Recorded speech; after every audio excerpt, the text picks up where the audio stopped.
A little. No. This. There.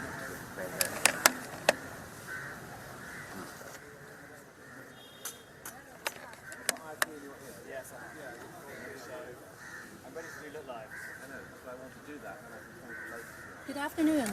This is Xinhua Live from Colombo. I'm in front of the church from St. Chris Church, where the explosion has been occurred on Sunday, early Sunday, which has killed more than 300 people and wounded about 500 people. So this church has taken the most heavy blow with the casualties of more than 110 people dead and about 150 people injured. So I'm standing in front of the church, St. Sebastian's church. This is the main part of the church which has been damaged by the explosion, by the terrorist attack. We can see that the roof has been badly damaged, has been totally blown up, and the window has been totally blown out, and also the door is shattered. So according to the priest here, they say the damage in this church is devastating. Almost the main part of the church, the Sebastian Church, has been damaged. That's pretty unfortunate because this church has been renovated more than 3 months, just about 3 months ago, to commemorate its 150 years anniversary of Jubilee. So it's quite a damage for Sebastian's church. And I interviewed a priest who was orchestrating the mass on Sunday morning. He said that while at the mass, people were praying silently, and nobody actually noticed that the alleged terrorists entering the church, the room.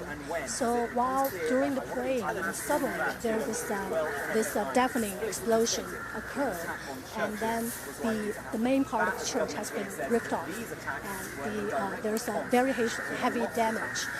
As I mentioned before, more than 110, about 110 people have been killed here. The total death toll for the 8 explosions that occurred throughout Sri Lanka is about 300. So this church alone has accounted for about one third of the total deaths. So it's devastating. And also for the wounded, it's about 150. So altogether, throughout the 8 terrorist attacks, 8 bombings, altogether there are about 500 people injured. Some are in very critical condition. So in this church alone, 150 people were injured. So in general, this church, St. Sebastian Church, has taken the most heavy blow during the terrorist attacks. Now we are going from the shattered part to the tower of St. Sebastian Church.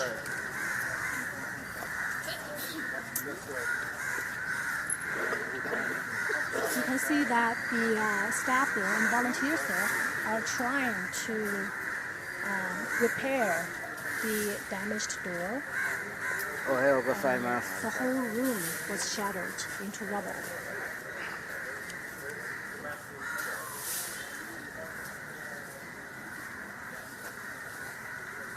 And you can see on the floor there are many sandals and slippers that after the explosion people were panicked and they just screamed and they tried to run out of the church, leaving their shoes and their belongings, their bags behind.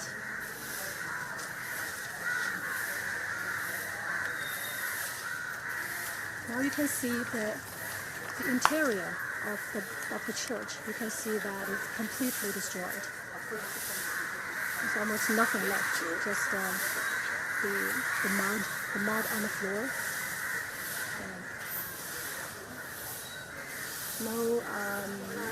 No chairs or tables, or altar anymore.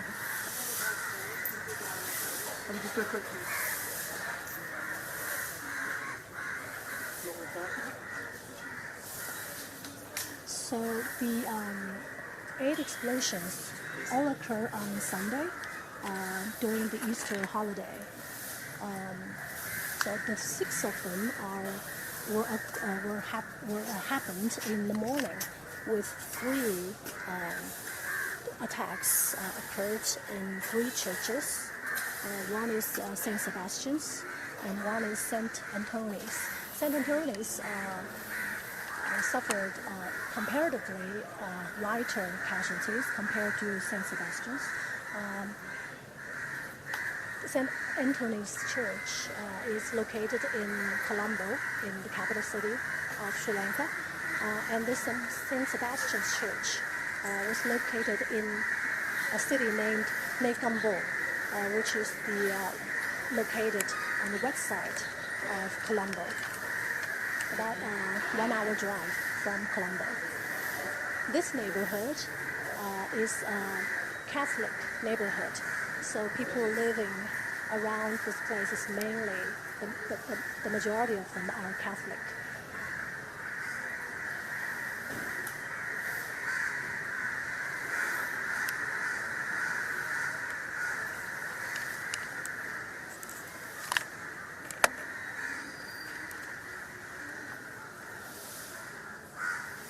So in this afternoon, there will be a funeral later in the afternoon. I heard it's about about 2 dozen bodies will be wrapped up in white cloths and in the coffin, and people will carry the coffins and parade in this church, and a lot of people have come here and to commemorate the deceased.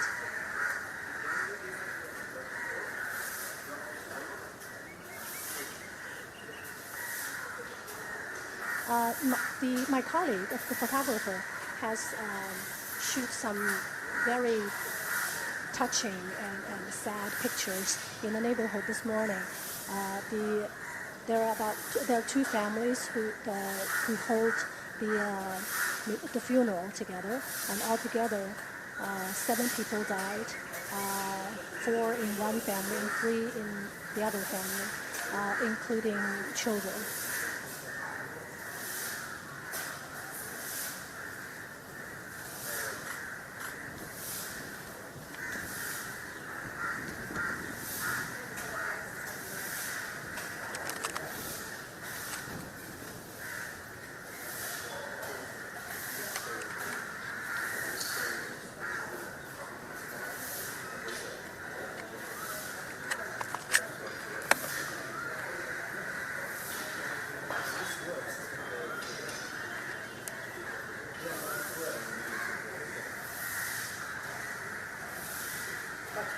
Now we're circling the church.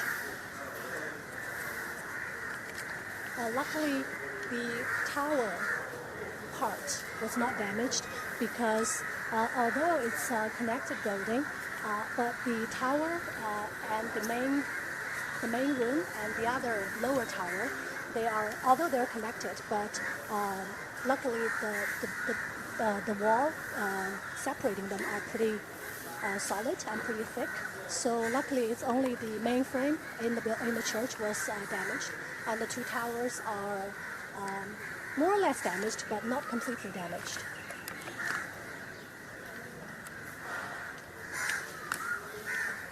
You can see the chairs and the benches, which was broken by the blast. I saw the CCTV video, showing the real footage of the terrorist attack happening in this church. It seems to me, although the picture was not very clear, but I can see that it's a man in his 20s or 30s with a beard. He carried a very heavy bag, and he entered the church very freely because before the last couple of 2 days, the last couple of days, there's no security or guard in this church at all. So he just walked in the church freely, and he talked to a little girl in the outer compound of the church for a few seconds, and then he just walked inside the church. And just seconds after he walked inside the church, he exploded the explosive device hidden inside his backpack. And then that's the end of the footage. So, and I can see that at that time there was a lot of people. Actually, the whole church was full because it was the Easter holiday, and a lot of Catholic people living in the neighborhood came to it because it was a Sunday. So they all came to the church to pray and to celebrate the Easter holiday. Now you can see that the roof was completely destroyed, and the window was shattered. All the glass were gone.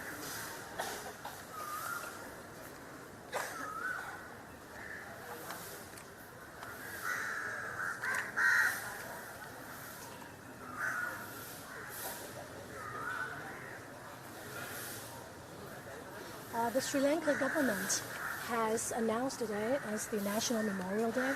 So in this morning and in this afternoon, in this morning, there's a very big, large memorial ceremony. I was there, and I talked to the priests, I talked to the people who was there during the blast, and they were saddened and they were shocked about this incident, because they say they were all peaceful Catholics, and all the people living in the neighborhood they live happily and peacefully with each other. They cannot believe that this is happening, and they didn't expect it at all. They think that church and schools and hospitals would among the last to be attacked to some extent. And some of the church, when they talk about this, they burst into tears. They were so sad because they say they saw, after the blast, they saw bodies, people lying on the ground, piling up, and blood flowing everywhere on the floor. And among them, there were many children. They couldn't bear the sight.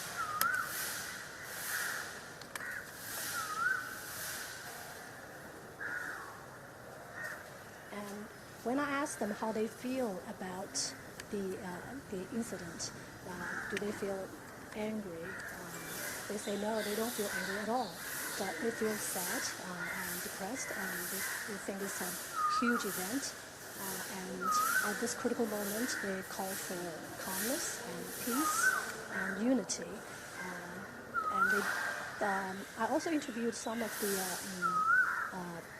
normal people who were Catholics and who were there during the blast site, and they say they would never want revenge. And they say what was doing was the God's will. What has been done is done. So people need to unite together no matter their religious belief, and people just should carry on and live their lives and move on.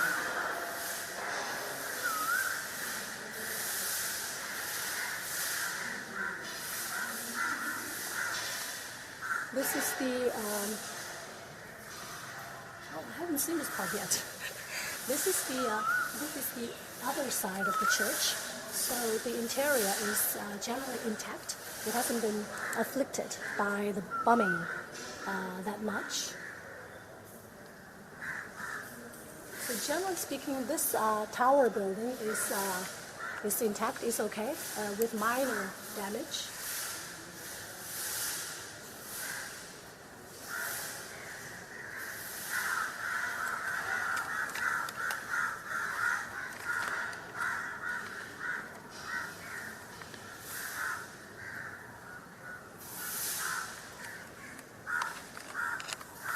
And this morning I talked to a sergeant in local police.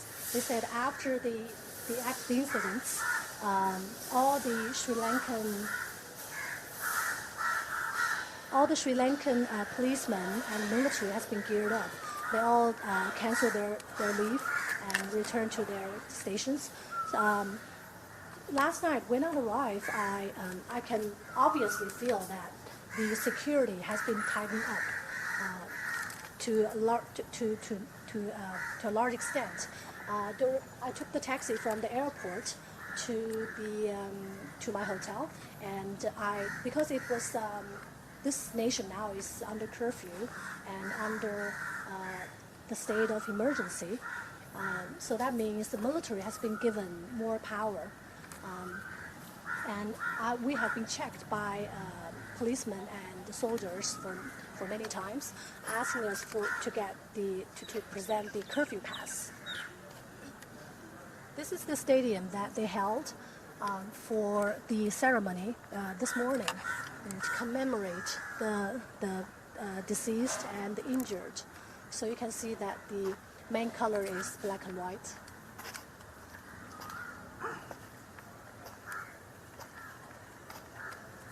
And also, before we enter this church, the security was very tight. We have our bags and ourselves checked for several times before entering into the church.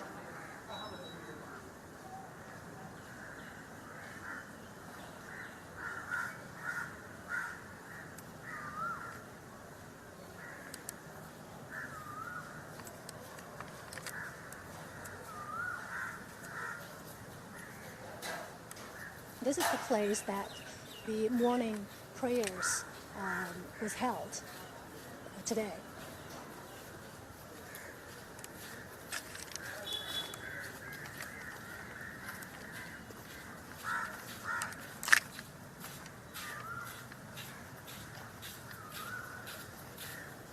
Because it was a very hot day in Sri Lanka, so the church was very considerate.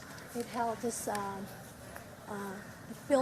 this makeshift ceiling for people to sit. So during their ceremony, they can feel cooler instead of burning in the sun, burning under the sun.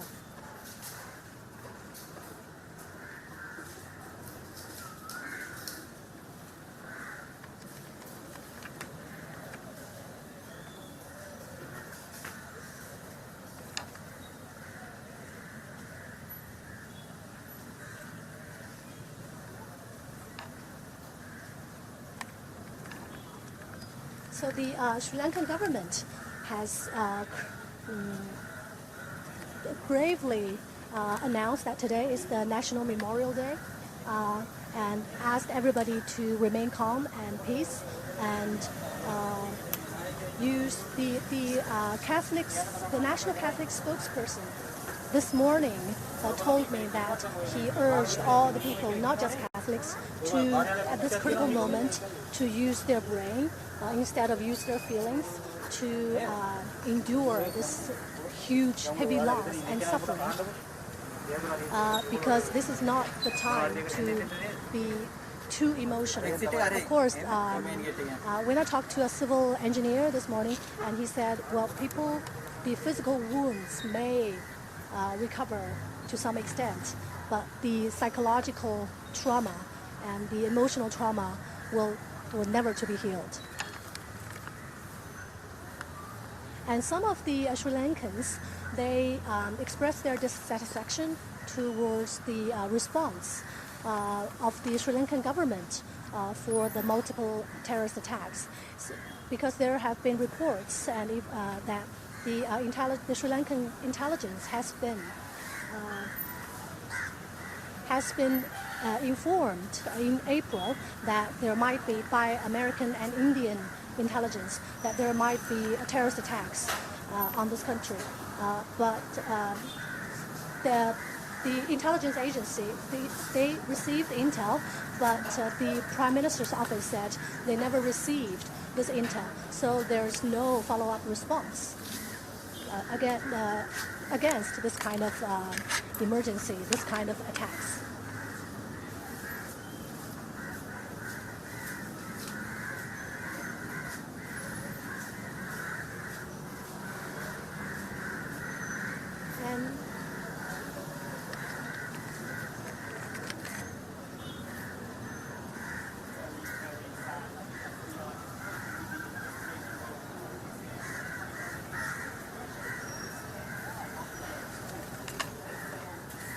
So generally speaking, according to my 1 day of staying at the church, surprisingly, I can see that although people, including the priests, the fathers and the sisters and brothers, they expressed grief and trauma, even including those families with heavy casualties among their family members. The FBI is helping with the investigation while authorities they here don't coming have under this increased anger inside pressure them. to explain They why, all after feel repeated warnings, they all they failed feel to stop these sad. horrors. And today, They all suggestions feel from the government that regret this was in retaliation and maybe to some extent surprise. And they don't understand why this is happening to them. But they don't have this anger and this revenge psychology among them. So that's well. So that's a surprise. That's a little bit surprising to me. But still, as peaceful people and Catholic people, I think that's totally understandable. I do want to go back and try and talk to the guy. No, I'm still.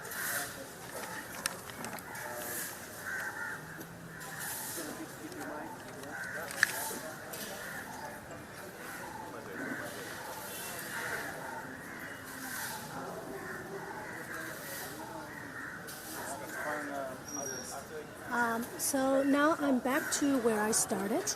At this sad day and sad moment that nobody sees that there's multiple terrorist attacks on this country, the famous tourist destination, which has been ranked among the #1 tourist destination by the Lonely Planet, and Sri Lanka is branded as the pearl in the ocean, Indian Ocean. So after the Sri Lankan people, they end their 3 decades of domestic war between the government and the Tamil Tigers in 2009. 10 years has passed. In this past 10 years, the country is generally peaceful and with minor conflicts or disturbances, but generally the country has enjoyed a decade of peace and serenity. So nobody expected that those horrible multiple terrorist attacks would happen in this in this island country, this beautiful island country, peace-loving country. So at this critical moments, Sri Lankans, I feel that they have shown, generally they have shown peace and peace in mind and firmness. They don't have too much anger or emotional disturbance by this kind of attacks. And from the government and from the public and from the church, they all called for unity and strength at this critical moments, at this dangerous moments, because there will be difficult days ahead for Sri Lanka and the Sri Lankan people. I will suspect that after the terrorist attacks, maybe the main economic, the money earner industry, the tourism will be affected for a short time. But in the long run, I totally believe that with the peace and the strength and the unity that the Sri Lankan people has shown me, that this country will be back to normal very soon. So thank you for watching Xinhua live show, live news. This is the St. Sebastian's Church, just west of Colombo, the capital of Sri Lanka. Thank you.